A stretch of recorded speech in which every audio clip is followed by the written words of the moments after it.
All right, so let's unpack this whole birthright citizenship thing. Yeah. You sent us a ton of articles from Mother Jones, the Brennan Center, the Dispatch, and the 19th, Okay. all kind of looking at different angles of this hot button issue. Right. Looks like you want to get a handle on this whole debate, understand the legal arguments, Yeah. maybe some of the potential consequences of changing this. Yeah. Plus, you included a statement from Senator Tim Kaine. Oh, wow. So always interesting to get like a direct perspective from somebody in the thick of it. Absolutely. So what does it all mean for the U.S.? Right. That's our mission for today's deep dive. Okay. I'm ready. So to kind of kick things off, Yeah. it seems like this all started, on President Trump's first day back in office. He signed that executive order aiming to end birthright citizenship for children of undocumented immigrants. Exactly. He claims it's based on a misinterpretation of the 14th Amendment. But what's really interesting is that it goes way beyond just the legal technicalities. The Dispatch actually argues that the administration is trying to frame this as a national security issue. Okay. So they're really tapping into anxieties about border control and changing demographics. Okay, so let's unpack that a little bit. Yeah. We've got the 14th Amendment at the core of this, but there's also this layer of like political strategy going on. Right. What are some of the arguments that they're using beyond just the legal stuff? Well, one of the main points that they bring up is that birthright citizenship incentivizes illegal immigration. Okay. So they're saying that it acts as like a magnet encouraging people to come here, specifically to have children who will then be U.S. citizens. Okay. The Dispatch actually uses the term perverse incentive, Oh. and they say that it undermines efforts to control immigration. But wouldn't that argument also apply to like other aspects of our system? Like, I mean, people would still be motivated to come here for economic opportunity, Right. family reunification, even without the birthright citizenship. That's a great point. It raises the question of whether ending birthright citizenship would actually address the root causes of undocumented immigration, Right. or if it's more of like a symbolic gesture. Right. It's really interesting. So we've got that framing. Yeah. But let's dig into the legal side a little bit, too. Okay. 14th Amendment, specifically the Citizenship Clause. Seems pretty clear on the surface, right? It seems that way, yeah. It states that all persons born or naturalized in the United States Right. and subject to the jurisdiction thereof are citizens of the United States. Pretty straightforward. Yeah. But the administration is focusing on that phrase, subject to the jurisdiction thereof. Right. They're claiming that children of undocumented immigrants aren't truly subject to U.S. jurisdiction Right. in the same way that citizens are. Exactly. And that's where this debate gets really interesting, because the Brennan Center actually fires back with a strong counter-argument. Okay. They point out that everyone in the U.S., regardless of their immigration status, has to obey our laws and pay taxes. They're subject to the same legal system. It's not like they're living in some kind of legal vacuum within the U.S. Exactly. They're still bound by our rules. Right. They're contributing to our society. Exactly. And they argue that this demonstrates very clearly their subjection to U.S. jurisdiction. Okay. So the Brennan Center is basically saying that the administration is trying to create a distinction where there isn't one, just to fit their policy agenda. So where does Senator Kaine fit into all this? Well, His statement seemed pretty fired up. he did not hold back. He basically called this executive order a blatant attempt to deny Americans their constitutional rights. Wow. And he argues that the 14th Amendment is clear and unambiguous, Okay. and that the president can't just reinterpret it on a whim. So it seems like he's not just concerned about the legal implications, but also about the consequences for, like, Well, absolutely. real people. Real people, exactly. This isn't just a theoretical debate. No, not at all. And this is where the 19th reporting is so powerful, because they highlight that human side of this issue. Okay. They talk about the potential for chaos and hardship if birthright citizenship is suddenly taken away. Right. They talk about babies being left in legal limbo, unable to get social security numbers or even basic identification. Exactly. It's hard to imagine trying to navigate life in the U.S. without those things. And imagine the stress for families facing potential deportation. Oh, my God. It's one thing to worry about your own future, Yeah, but to add the uncertainty of your child's legal status, absolutely. it's a whole other level of anxiety. It's really heartbreaking. Yeah, it's a stark reminder that these policy decisions made in Washington Yeah. have very real-world consequences for individuals and families. For sure, and we're just scratching the surface here. Okay. I mean, we've got to delve into the historical context of the 14th Amendment. Right. We could explore other countries' approaches to birthright citizenship. Okay. And we could even consider the economic implications of this whole debate. Well, let's not get ahead of ourselves. We've still got plenty to unpack right here in part 1. Right. We've covered the legal arguments, the political strategy. We've even started to touch on some of the potential consequences. Exactly. And we haven't even gotten to Senator Kahn's point about how this issue could redefine what it means to be American. That's a big one. That's a conversation for another time, though. For sure, we'll be back to dig deeper into those fascinating points that you just mentioned. I can't wait. But for now, yeah, we'll take a quick break. You know, picking up on that point about the human impact. Yeah. One of the things that the 19th really hammered home was this whole potential for statelessness. Right. The idea that children born here could end up belonging to no nation at all. Yeah.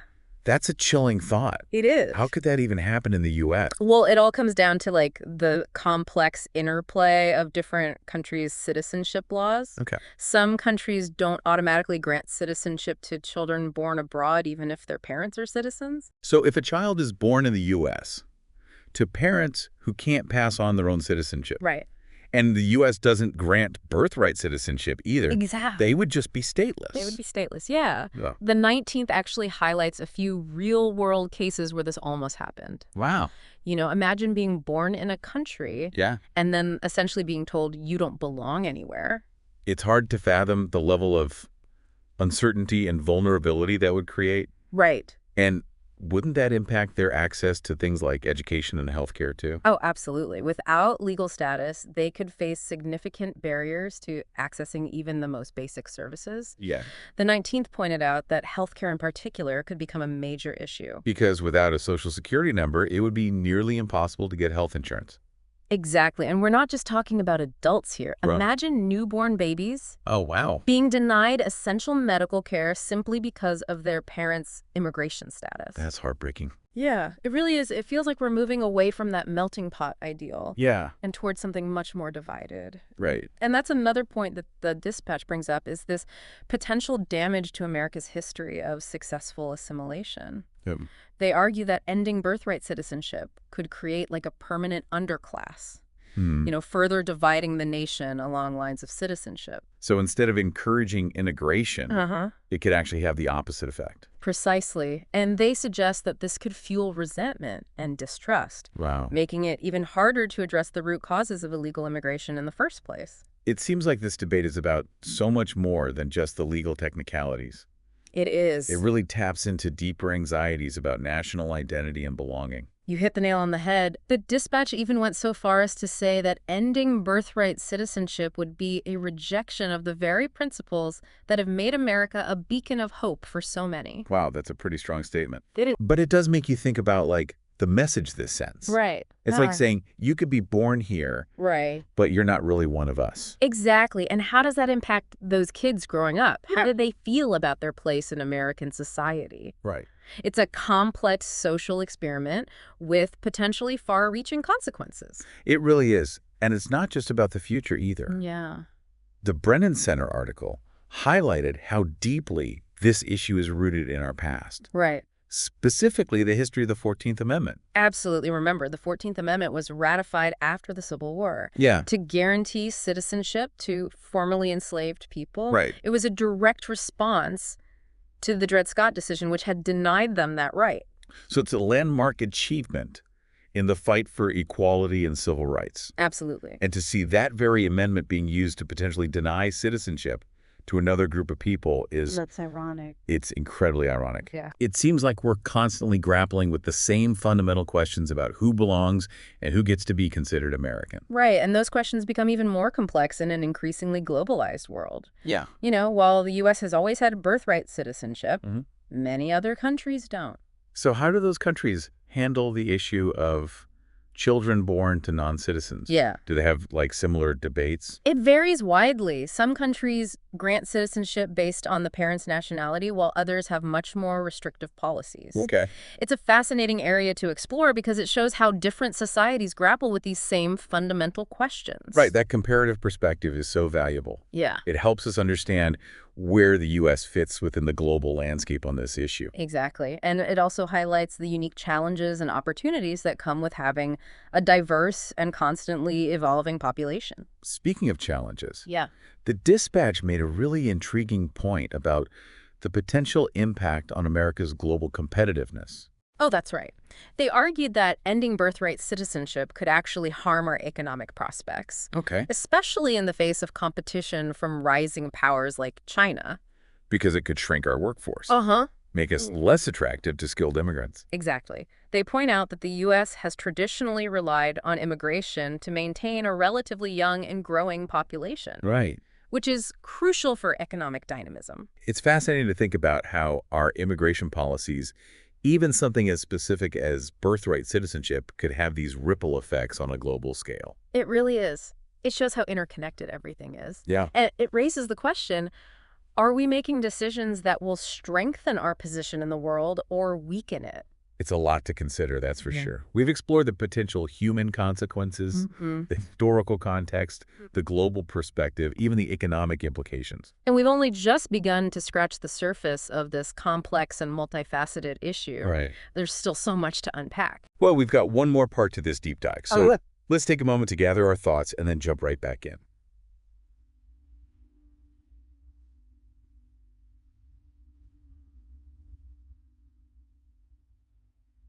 All right, we're back for the final part of our deep dive into birthright citizenship. Yeah.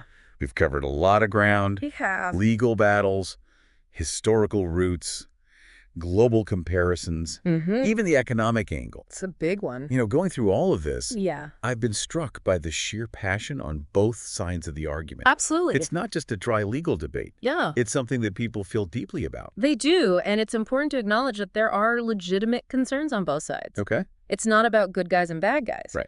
but about grappling with a complex problem that has no easy solutions. The dispatch, even while raising concerns about potential exploitation, Yeah. they cautioned against making sweeping changes that could do more harm than good. They seem to advocate for a more targeted approach. Right. They weren't necessarily defending the status quo, Okay. but they were urging caution and a deeper understanding of the potential unintended consequences. So instead of focusing on ending birthright citizenship altogether, Right. they suggested looking at specific areas where reforms might be needed.